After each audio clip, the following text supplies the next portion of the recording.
they are both all wired now. So the 3 leaves there, just very slightly different from one another. You know, you can keep on manipulating those because they are all wired.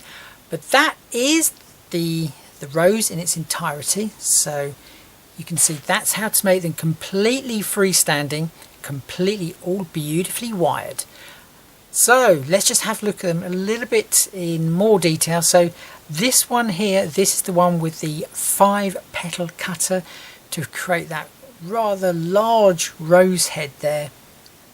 And then this is the Easiest Rose Ever cutter, and again this one gives a slightly more delicate type look, more open flower to it. But that is the difference between the two. Okay, so it's up to you which one that you like. I think they're both really pretty in their own right, and just adding all of that colour, those the detail to the petals there, it just adds to the realism. I always say, you know, they don't have to be botanically correct. It's all about having fun creating with the clay and the cutters from FMM Sugarcraft.